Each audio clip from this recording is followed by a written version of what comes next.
Dia, mais uma manhã com Deus, priorizando a palavra de Deus. E nesse dia de 23 de fevereiro, nós vamos meditar de Deuteronômio, capítulo 20 ao capítulo 22. E que a paz do Senhor esteja sobre a tua vida nesta manhã. No capítulo 20, nós vamos ver as normas a respeito da guerra. E Deus é tão maravilhoso que a gente vê Deus falando a respeito da criação dos animais, do plantio, da herança, das dificuldades de vizinhança, direito de indenização. Nós vamos ver Deus falando sobre os sacrifícios, sobre os cultos, sobre as festas, e ele aqui vai falar também a respeito da guerra. Ele diz assim: quando saírem para lutar contra os seus inimigos e enfrentarem cavalos, carros e um exército maior do que o seu, não tenham medo. O Senhor, seu Deus, que os tirou da terra do Egito, está com vocês quando se prepararem para a batalha. Aí ele começa a dar instrução. O sacerdote virá à frente e falará aos soldados. Então, primeiro vinha o sacerdote, a autoridade espiritual, e lembrava eles, para que eles não tivessem medo, que Deus já tinha prometido estar com eles, que a vitória era certa. Depois disso, ele fala assim, ao saírem hoje para lutar contra os seus inimigos, sejam corajosos, não tenham medo e nem se apavorem, nem temam diante deles, pois o Senhor seu Deus vai com vocês, ele lutará contra os seus inimigos a seu favor e lhes darão vitória. Logo em seguida, vem quem? O oficial do exército. Aí vai falar aos homens. E olha que interessante. Ele diz assim: alguém aqui acabou de construir uma casa e ainda não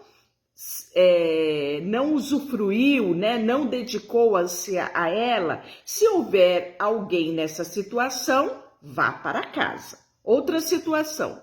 Alguém aqui acabou de plantar uma videira? Se ainda não comeu dos seus frutos, vá para casa. Terceira situação. Alguém aqui acabou de ficar noivo de uma mulher, mas ainda não se casou? Vá para casa. Case com esta mulher e se torne ela sua esposa. Porque se você morrer na batalha, outra pessoa tomaria sua esposa. Então a gente vê aqui um cuidado tão especial de Deus, não é? E hoje nós vemos quantas pessoas vão para a guerra, e com tantos sonhos, sonhos de ser pai, sonho de casar, outros acabaram de casar e morrem na guerra, Deus aqui tinha um cuidado, Essa pessoa que casava, no mínimo ela tinha que ficar 1 ano ali, com a sua esposa, curtindo um pouco o casamento, e depois ele se disponibilizava para a guerra. E aí nós vamos ver que uma outra coisa o oficial fala, muito importante. Ele diz assim: quando vocês se aproximarem da cidade para atacá-la, primeiro proponha paz aos seus habitantes. Mas uma coisa ele diz antes, no versículo 8, ele diz assim: os oficiais também dirão: alguém aqui está com medo ou angustiado? Se tiver, vá para casa, antes que amedronte mais alguém. Olha que interessante isso, E quantas vezes, não vamos para a guerra, mas somos dominados pelo medo e pela angústia. O medo e a angústia, ele vem na nossa vida, mas ele precisa ser vencido. Se você não vencer o medo e a angústia, ele vai te dominar. E o pior, não afetará só a você, aonde você estiver. Pessoas ao seu redor serão contaminadas pelo medo e pela angústia. Então, se você está numa situação de medo, de angústia, ore e diga ao Senhor: Senhor, eu não aceito aceito esse medo e esta angústia. A tua palavra diz que o Senhor é o meu pastor e nada me faltará. A tua palavra me diz que tu és o meu socorro bem presente na angústia, que eu não temerei. A tua palavra diz, Senhor, que eu devo elevar os meus olhos para os altos, de onde virá o meu socorro, e o meu socorro vem do Senhor que fez os céus e a terra. Ore a palavra de Deus e não seja dominado pelo medo e pela angústia, para que você não só fique preso a isso, como você também transmita isso a outras pessoas. E aí nós podemos ver que tinha também a proposta de paz. Se a proposta de paz não era aceita, logo, né, eles começariam as estratégias de guerra. E aí nós podemos ver, né, que Deus fala assim, olha, dos povos distantes, você pode aproveitar todos os despojos, tá? Agora, povos próximos, em específico alguns, você deve destruí-lo, eliminá-los, né? Ele diz isso em relação aos amorreus, cananeus, ferezeus, heveus, jebuseus, né? Porque esses povos não permitiram que Israel passasse pela terra deles. Já tinha criado problema lá atrás, né? E Deus diz, não, esse povo aqui é povo perverso, esse povo deve ser eliminado. E aí, né? Outro cuidado que Deus tinha é que isso também evitaria que eles imitassem aquele povo perverso, eles fizessem atos detestáveis ao Senhor, como por exemplo o culto a outros deuses, o sacrifício a Moloque, né? Prostituição. Então esses povos aqui Deus diz, não, esses serão eliminados. E aí nós podemos ver que uma outra instrução é dada para que eles não cortassem árvores frutíferas. Quando eles chegassem no lugar, eles poderiam comer do fruto da árvore, mas eles não podiam cortar. E se houvesse alguma necessidade de madeira para algum armamento ou até mesmo algum tipo de suprimento, deveria ser cortado árvores que não fossem frutíferas. Olha que, né, cuidado especial de Deus. E aí nós vamos ver o caso de homicida não resolvido. O que era o caso do homicida não resolvido?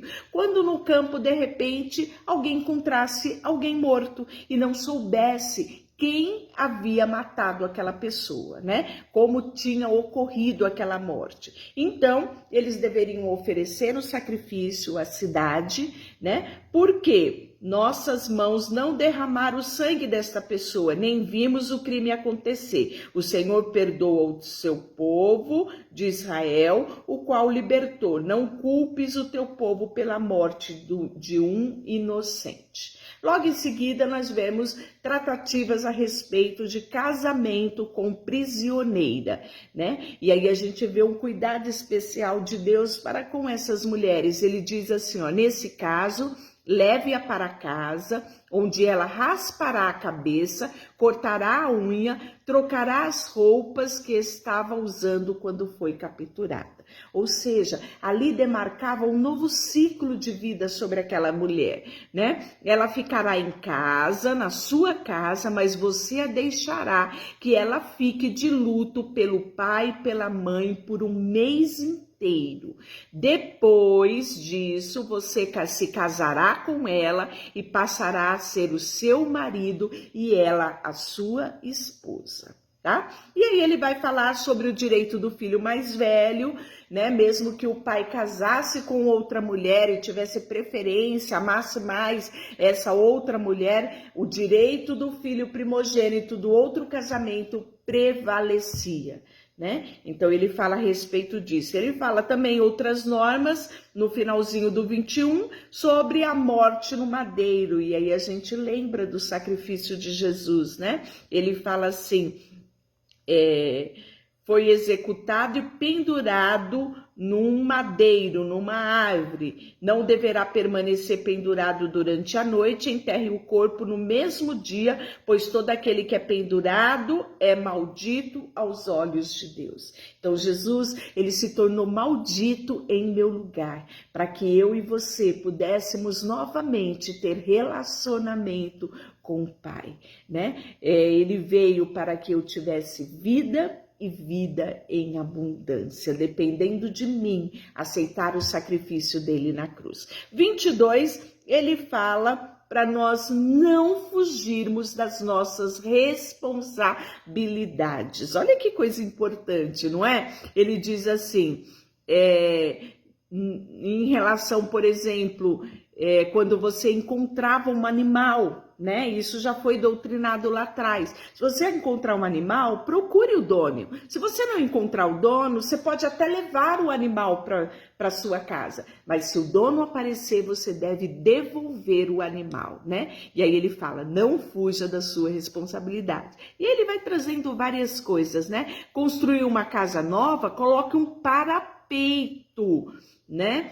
Em torno do terraço. Desse modo, se alguém cair do terraço, você e sua família não serão culpados pela morte da vítima. Olha, até em relação a parapeito, né? A cuidados essenciais de habitação, né? Ele fala, não are a terra com um boi e um jumento ao mesmo tempo, né? Coloque franja nas 4 pontas do seu manto. Lembra das franjas? Eu falei no devocional lá atrás. Era para que quando ele olhasse a franja, ele lembrasse dos mandamentos de Deus, né? Então, ele fala a respeito disso aqui. Depois, normas a respeito da pureza sexual, né? Ele vai tratar a respeito aqui. Quando a mulher fosse se casar, né, ela deveria ser pura, virgem, e se ela não fosse, o marido suscitasse isso, né, os pais deveriam comprovar essa pureza da filha. Depois normas, né, a respeito da adoração, que aí nós vamos falar amanhã. E nessas normas a respeito da pureza sexual, ele fala também da inocência da mulher que foi submetida ao estupro. Ele vai falar aqui no versículo 25, né, que este homem ele deverá morrer, né? E a mulher não será culpada, pois ela foi vítima, né? E ele fala um pouquinho a respeito disso. Deve-se presumir que ela gritou, mas não houve quem a socorresse, né? O homem pagará ao pai da moça 50 peças de prata, uma vez que ele a humilhou, né? E se casará com ela e jamais poderá se divorciar. Quando houvesse, né, o arrependimento pelo ato, ele poderia se casar com essa moça. E aí nós finalizamos aqui o capítulo 22. Deixa eu orar por você. Senhor, nesta manhã eu quero te agradecer pela vida do meu irmão e da minha irmã que está perseverando comigo nesta leitura, papai. Queremos todos os dias observar a tua palavra e consagrar a ti tudo que somos e tudo que temos, em nome de Jesus. Amém. Deus te abençoe.